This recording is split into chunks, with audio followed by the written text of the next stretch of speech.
pasta based on tuna noodle casserole. So it's sort of a tuna noodle casserole flavor, but with the addition of some bright, fresh spring greens, asparagus and arugula. For your flavor base, you're going to want to slice up about a cup of shallots, nice and thin. I think the key to making a really good one-pan pasta, where you're cooking the pasta in the cooking liquid, is to make sure that you're starting with something super flavorful. So you need about a cup. I probably don't need all the shallots that I have peeled, but that's okay, because I can just throw these in the fridge and use them for something else. If you don't have shallot, you can go ahead and use regular onion if you want to. A combination of onion and garlic would be nice. Just something in the allium family. You can do it in a straight-sided skillet, or you can do it in a pot like this. It doesn't matter. This is a 1 3/4 cups of chicken broth. You can use vegetable broth if you want to. If you're a pescatarian, this says tuna, but no other chicken, so you can use veggie broth or fish broth. 2 cups of water, 2 tablespoons of butter, and then your shallots, that 1 cup of shallots, and then 8 ounces of pasta. This is cavatappi because, as you know, it's my favorite shape.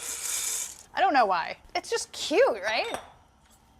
And then you just cook this. Obviously, it's not even at a boil yet. The key to cooking these pastas is to bring the pasta up to a boil in the pasta cooking liquid. And it cooks through, and it also releases starch into the liquid that makes a nice creamy sauce. So what you want to do is bring this to a boil, stirring pretty frequently, and then cook it for about 5 minutes. Before it gets too far along, you want to season your pasta with a little salt and pepper. Don't overdo it, though, because, as you know, store-bought broth has salt in it, so you don't want to make it too salty. And as it's cooking for the 5 minutes, give it a stir every once in a while. It doesn't have to be constant.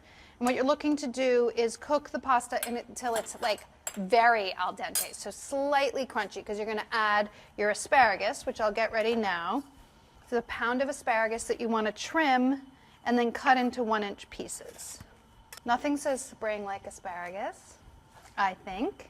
I have a tendency to cut things on the diagonal. It does not affect the cooking, really, but I think it looks cuter, so that's why I do it.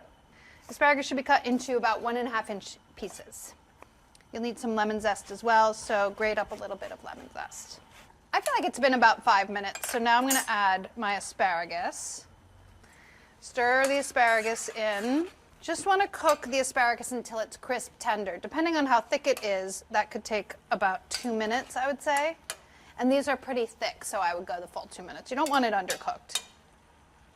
Here's a little tip. I would say that if your asparagus are super thick, add them after the pasta's been boiling for 4 minutes, because you're probably going to want to give them 3 minutes.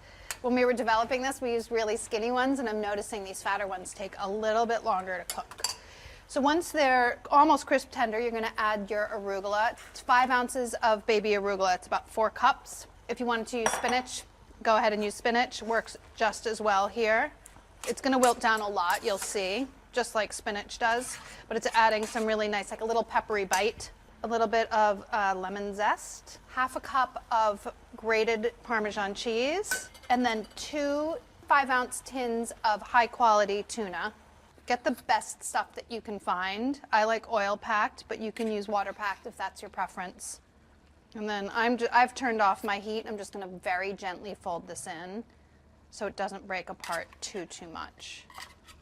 You do want the tuna to get coated in that sauce, so you don't want to underdo it, but you don't want to overdo it either. It's like the freshest tuna noodle casserole you'll ever have. I'm not exaggerating. A bit of lemon juice.